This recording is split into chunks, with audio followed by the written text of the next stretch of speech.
ఉచిత విద్యుత్ వారికి కూడా వర్తిస్తుందా? ఉచిత విద్యుత్ విషయంలో చాలామంది కూడా కన్ఫ్యూజ్ అవుతున్నారు.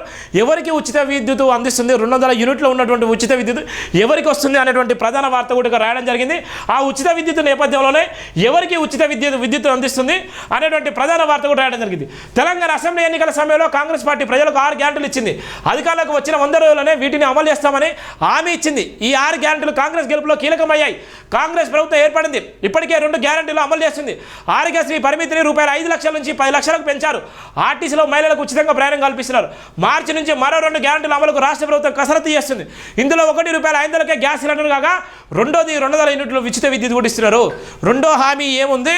₹500 గ్యాస్ సిలిండరు, అలానే 200 యూనిట్లు కూడా చేసేటువంటి నేపథ్యం కూడా ఉంది.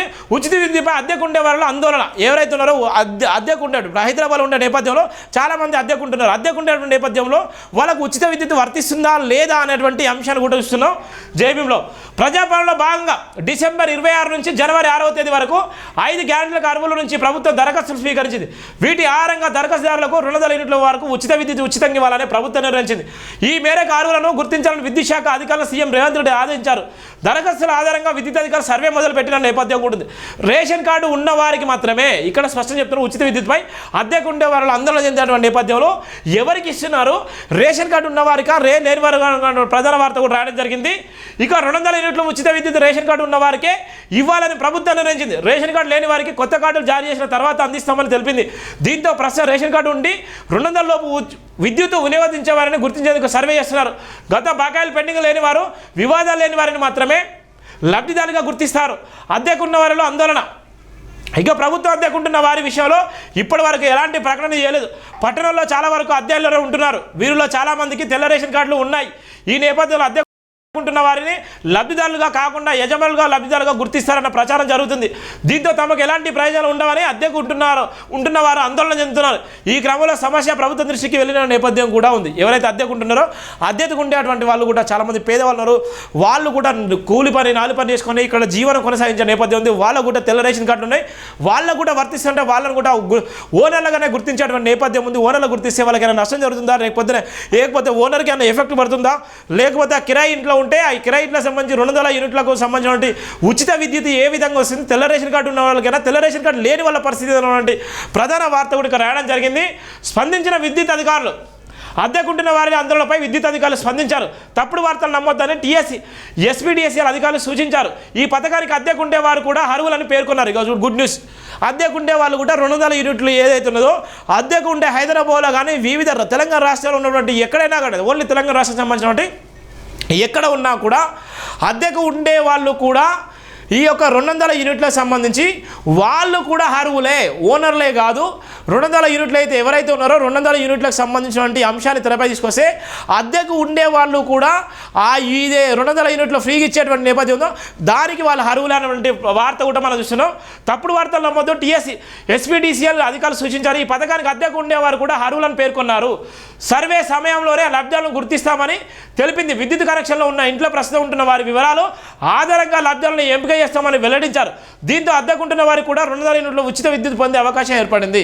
ఉచిత విద్యుత్ ఉండేటువంటి ఎవరైతే ఉన్నారో వాళ్ళు కూడా శుభవార్త ఉన్నటువంటి నేపథ్యం ఉంది. ఎవరు కూడా అపోహలు నమ్మొద్దు. ఉచితంగా ఉండేటువంటి విద్యుత్ కూడా 200 యూనిట్లు ఎవరైతే ఉన్నారో అద్దెకు ఉండే వాళ్ళకు కూడా ఉచిత విద్యుత్ వర్తిస్తున్నటువంటి ప్రధాన వార్త కూడా మనం రాయడం జరిగింది.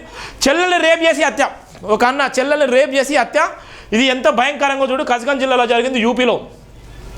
యూపీలో ఓ షాపింగ్ ఘటన జరిగింది. 19 ఏళ్ల కుర్రోడు తన మైనర్ సోదరిని రేప్ చేసి హత్య చేశాడు. కస్గంజ్ జిల్లాలో ఈ దారుణ చోటు చేసుకుంది. అక్కడనే జరుగుతుంది. ఏదైతే యూపీలో కానీ బీహార్లో కానీ రాజస్థాన్లో కానీ అక్కడ ఉన్నటువంటి గుజరాత్లో కానీ లేకపోతే కర్ణాటక మహారాష్ట్రలో కానీ డిఫరెంట్ జరుగుతాయి. ఎందుకు డిఫరెంట్ జరుగుతాయి అంటే వాళ్ళకు మానవతా విలువలు ఉండేవి. వానికి ఎందుకు మానవతా విలువలు అంటే వాడు రంగును భుజస్కంధాలపై మోసాడు తప్ప చదువును భుజస్కంధాలపై మొయ్యడు. చదువు విలువ తెలియదు కాబట్టి ఈ విధంగా చేస్తాడు. సొంత చెల్లని ఏం చేసిండు? రేప్ చేసి హత్య చేసిన నేపథ్యం కూడా ఉంది.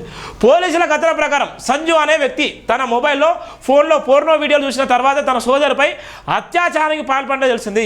వాడు ఏం చూస్తున్నాడు చూడండి, వాడు పోర్నో వీడియోలు చూసుకుంటా సొంత చెల్లె పైన అత్యాచారం చేసిన నేపథ్యం ఉంది. అత్యాచారం పాల్పడ్డ తెలిసింది. ఫిబ్రవరి 3వ తేదీ రాత్రి ఈ ఘటన జరిగింది. ఇంట్లో చెబుతున్న భయంతో సోదరుని అతను హత్య చేసినట్లు పోలీసులు వెల్లడించారు. కేసును దర్యాప్తు చేస్తున్న సమయంలో ఈ విషయాలు వెల్లడైనట్లు పోలీసులు చెప్పారు. పటియాల కోత్వాలీ ఇన్ఛార్జి ఎస్ఐ గోవింద్ బల్వా శర్మ దర్యాప్తు అంశాలను ప్రకటించారు. తన మేనల్లుడి గురించి అతని మామ ఫిర్యాదు ఇచ్చినట్లు పోలీసులు చెప్పారు. ఫిబ్రవరి 4వ తేదీన ఫిర్యాదు ఇచ్చారు. నిందితుల కోసం పోలీసులు గాలించారు. సోమవారం సాయంత్రం అతన్ని అదుపులోకి తీసుకున్నారు. నిందితుడు సంజు తండ్రి ఏడాది క్రితమే మరణించారు. తల్లి సోదరితో కలిసి అతను జీవిస్తున్నారు.